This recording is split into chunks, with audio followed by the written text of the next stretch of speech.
얘기를 좀 더 들어보니까 업계에서는 적어도 에서 까지는 써야 이 정도 수준의 변호인단 구성이 가능하다는 분석이 나왔다고 합니다. 연예인 걱정은 정말 하지 않는 게 맞는 것 같습니다.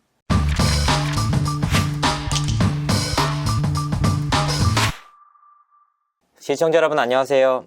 연예인 대통령 이준호입니다. 배우 하정우 씨가 프로포폴 불법 투약 혐의로 인해 재판정에 섰습니다. 그는 10일 서울 서초동 중앙지법에서 열린 재판에 앞서 성실하게 재판에 임하겠다라고 말했는데요. 하정우 측 변호인은 이날 재판에서 피고인, 즉 하정우는 이 사건의 공소 사실을 모두 인정한다. 대부분의 범행이 시술과 함께 이루어졌고 의료인에 인해 투약됐다는 사실을 참작해달라라고 말했습니다. 하정우 씨가 본인의 혐의를 모두 인정하고 검찰의 공소장 내용에 대해 다투지 않았던 것인데요. 이에 검찰은 피고인이 동종범죄 전력이 없고 이 사건 프로포폴 투약 혐의를 모두 인정했다라면서 벌금 1,000만 원을 구형했습니다. 하정우 씨는 이날 최후 진술에서 다소 떨리는 목소리로 제가 얼마나 주의 깊지 못하고 경솔했는지 뼈저리게 후회하고 깊이 반성한다. 매우 부끄럽고 염치 없지만 사회에 기여하는 건강한 배우가 되고 이 자리에 서지 않게 더욱 조심하며 살겠다. 저의 모든 과오를 앞으로 만회하고 빚을 갚을 수 있게 재판장님께 선처를 부탁드린다 라고 말했습니다. 사실 하정우 씨의 직업이 영화배우이긴 하지만 이번 재판은 정말 영화처럼 진행이 됐습니다. 왜냐? 검찰은 2009년 1월에서 9월까지 서울 강남의 한 성형외과에서 프로포폴을 불법 투약한 혐의로 하정우 씨를 벌금 1,000만 원에 약식 기소했습니다. 약식 기소는 혐의가 가벼운 사안에 대해 검찰이 재판을 열지 않고 서류로만 심리를 해서 처벌을 해달라라고 법원에 청구를 하는 절차인데요. 통상적으로 이 정도까지 진행이 되면 약식 기소로 마무리되는 경우가 굉장히 많다고 합니다. 하지만 해당 사건을 담당한 판사가 약식 기소로 마무리되는 게 적절하지 않다고 판단해 이번 사안을 정식 재판으로 넘긴 것이죠. 이 때문에 최대한 조용히 넘어가려고 했던 하정우 씨는 재판정에 서게 됐습니다. 그리고 공개적으로 자신의 혐의를 인정하고 추후 재판장의 엄정한 판결을 기다리게 됐습니다. 사실 이번 사건을 둘러싼 하정우 씨의 대응은 납득하기 힘든 점이 한두 가지가 아니었습니다. 가장 대표적인 사안이 하정우 씨가 자신의 친동생과 매니저의 이름으로 병원을 예약하고 프로포폴을 투약받았다는 겁니다. 이에 대한 소속사의 해명은 이랬습니다. 해당 병원 원장이 하정우에게 소속사 대표인 동생과 매니저의 이름 등 정보를 달라고 요청했다. 프라이버시 보호 차원이라고 생각했다. 병원에서 불법 행위를 주동적으로 요청했다는 점에서 납득하기 힘들다라는 반응이 이어졌습니다. 하정우 씨는 여드름 치료의 목적으로 의료인의 동석하에 프로포폴을 투약했다라고 주장했는데요. 그러니까 그게 불법이어서 벌금을 때려 맞은 겁니다. 특히 하정우 씨 아버지인 김영건 씨가 낙태를 강요했다며 39세 연하의 여성에게 고소를 당한 사건이 있지 않았습니까? 여기에 하정우 씨마저 재판을 받으면서 이른바 3부자가 모두 위기를 겪게 됐습니다. 자, 이번 재판에 대해 관심이 쏠린 부분이 두 가지가 있었습니다. 먼저 벌금 1,000만 원인데요. 법률 관계자들에게 확인을 해보니까 초범인데 벌금 1,000만 원을 구형받았다? 그것 자체가 굉장히 센 처분이라는 겁니다. 벌금 1,000만 원이 어느 정도인지 관련 사안들을 찾아봤는데요. 무면허 상태로 음주운전을 한 인물에게 벌금 1,000만 원의 처분이 내려진 바 있습니다. 또한 한 의사가 물리치료사 5명을 2년 동안 괴롭히며 폭행한 사건에 대해서도 벌금 1,000만 원이 선고되기도 했습니다.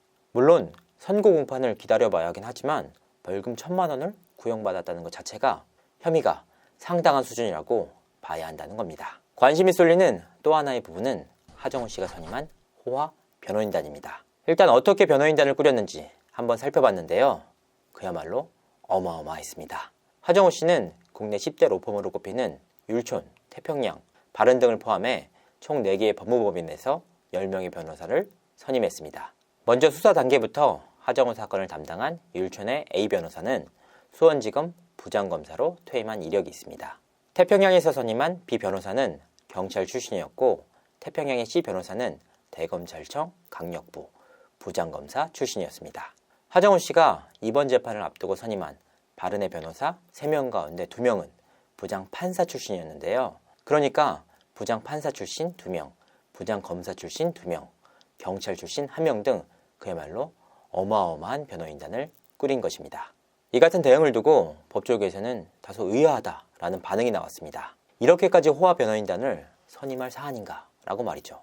익명을 요구한 한 법률 관계자는 하정우 씨가 굉장히 소심한 스타일이거나 아니면 외부로 보여지지 않는 또 다른 혐의가 있다고 생각될 정도다 라고 전하기도 했습니다.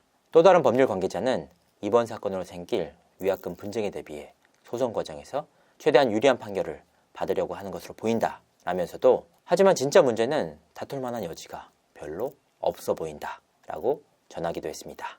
그렇다면 이렇게 호화로운 변호인단을 꾸리는데 대체 얼마만큼의 비용이 필요한 걸까요? 변호사들에게 물어보니까 다들 답변을 꺼려했습니다. 굉장히 민감한 부분이고 이른바 끝발날리는 전관연도 안에 들어오는지 어떤 학교 출신인지 재판장과의 학연, 사법연수원 친분 등을 모두 고려해야 한다는 건데요. 정말 끝발날리는 부장판사 등 법원 및 검찰 고위직 출신 전관의 경우에는 시간당 100만 원 이상의 타임 차지를 받기도 한다고 합니다. 타임 차지는 변호사 보수를 재판 결과와는 상관없이 실제 재판 업무에 참여한 시간만큼을 보수로 산정하는 방식이라고 합니다. 재판을 위한 미팅과 서면 작성, 재판 출석, 의뢰인 접견 등을 비롯해 접견과 재판 출석의 경우 사무실 떠나 다시 돌아오는 이동 시간도 근무 시간에 해당하는 방식인데요.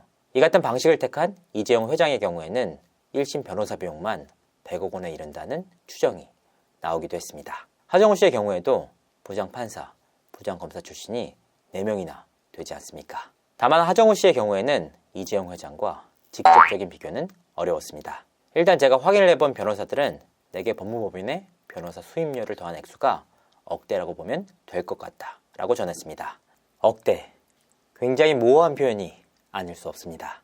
얘기를 좀 더 들어보니까 업계에서는 적어도 5억에서 10억까지는 써야 이 정도 수준의 변호인단 구성이 가능하다는 분석이 나왔다고 합니다.